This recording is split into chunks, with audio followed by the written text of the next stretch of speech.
Dewasa ini, banyak negara membuat kebijakan untuk mendorong investasi domestik maupun asing karena investasi berperan penting dalam pertumbuhan ekonomi, penciptaan lapangan kerja, peningkatan output, serta devisa negara. Teori Hartomer menjelaskan bahwa pembangunan ekonomi ditentukan oleh tabungan dan investasi, sehingga kekurangan modal menjadi penyebab utama keterbelakangan. Investasi pada peralatan dan pembentukan modal tidak hanya meningkatkan kapasitas produksi, tetapi juga meningkatkan pengurangan.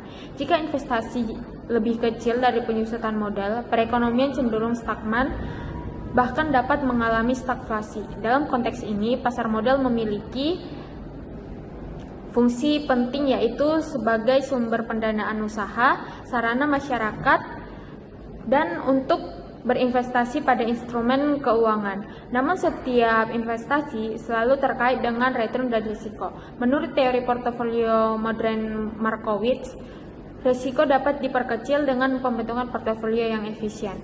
Oleh karena itu, analisis investasi dan manajemen portofolio sangat penting bagi investor untuk memperoleh keuntungan optimal dengan risiko minimal, terutama di era pasar modal Indonesia yang semakin terintegrasi dengan pasar modal. Selanjutnya ada modal analisis investasi. Analisis fundamental adalah metode analisis berdasarkan kinerja suatu perusahaan. Analisis ini bertujuan untuk memastikan bahwa saham yang dibeli merupakan saham perusahaan yang berkinerja baik. Dengan begitu, perusahaan memiliki ekspektasi positif terhadap pertumbuhan harga sahamnya. Analisis fundamental akan meminimalkan risiko kemungkinan membeli saham yang berpotensi untuk delisting dari papan bursa. Yang kedua, analisis teknikal adalah metode analisis berdasarkan pergerakan harga saham sesuai dengan kemungkinan teknis dari historical data statistik pergerakannya pada jangka waktu tertentu. Analisis teknikal adalah pelengkap analisis fundamental. Maksudnya adalah dalam membeli atau menjual saham, investor sebaiknya melakukan analisis fundamental terlebih dahulu. Selanjutnya, pasar modal. Menurut Edwards 2010, pasar modal adalah pertemuan antara pihak yang memiliki kelebihan dana dengan pihak yang membutuhkan dana dengan cara menjual beli sekuritas. Pasar modal juga sering diartikan sebagai pasar untuk menjual belikan sekuritas yang umumnya memiliki umur lebih dari 1 tahun, seperti saham dan obligasi.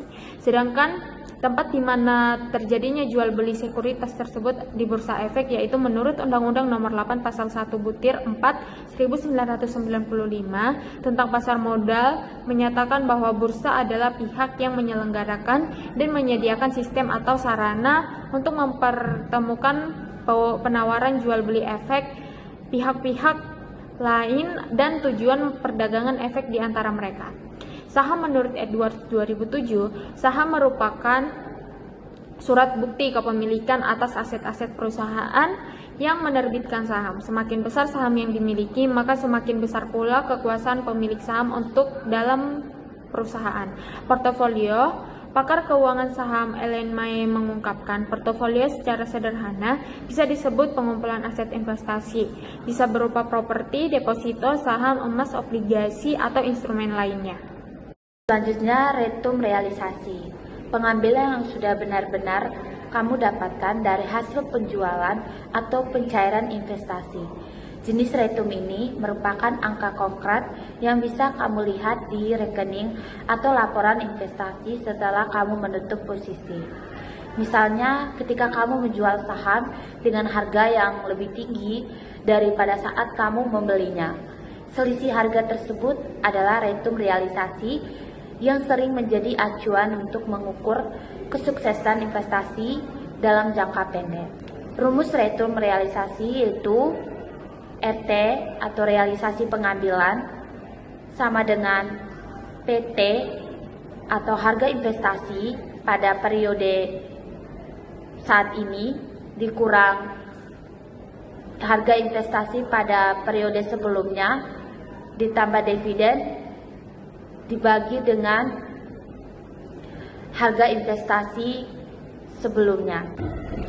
Untuk tabel 1 yaitu harga penutup saham PT Unilever, PT Bank Rakyat Indonesia, PT Telekomunikasi Indonesia, dan PT Kabel Farma Tbk.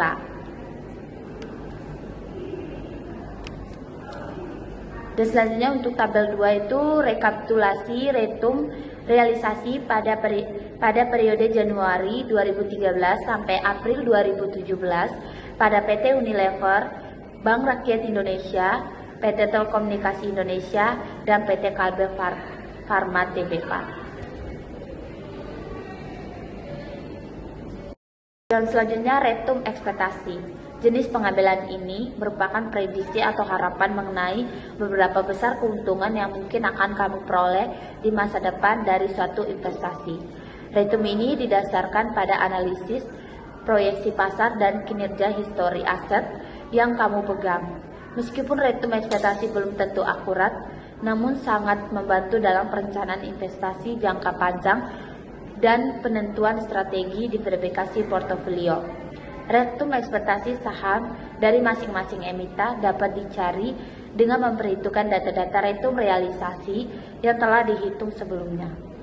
Berikut adalah rumus yang dapat digunakan untuk mencari retum ekspektasi dari masing-masing emiten.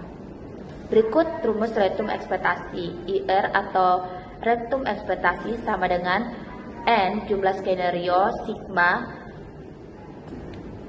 I sama dengan 1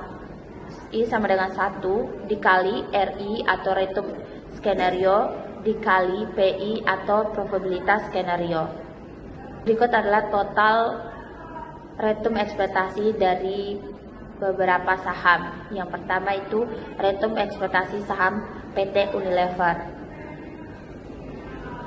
yaitu totalnya 0,0152, dan yang kedua retum ekspektasi saham PT BRI itu 0,0130, yang ketiga retum ekspektasi saham PT Telkom 0,0163, dan yang terakhir retum ekspektasi PT Kalbe 0,0022. Selanjutnya risiko investasi. Risiko investasi merupakan potensi kerugian yang dapat dialami investor dari aktivitas investasi tersebut. Untuk mengetahui besarnya risiko dari saham tunggal dapat digunakan rumus berikut ini. Standar deviasi sama dengan N sigma I sama dengan 1 dikali RI kurang retum ekspektasi pangkat 2 dibagi N kurang 1. Jadi interpretasinya semakin besar nilai standar deviasi, semakin besar volatilitas perubahan retum investasi tersebut dari waktu ke waktu, dan berarti risiko semakin tinggi. Untuk tabel 3-nya itu perhitungan risiko saham PT Unilever Tbk, PT Bank Rakyat Indonesia Tbk, PT Telekomunikasi Indonesia, dan PT Kalbe Farma periode Januari 2013 sampai April 2017. Untuk tabel 4 itu rekapitulasi retum ekspektasi dan tingkat risiko saham PT Unilever Tbk, PT Bank Rakyat Indonesia Tbk, PT Telekomunikasi Indonesia, dan PT Kalbe Farma Tbk. Berdasarkan hasil perhitungan retum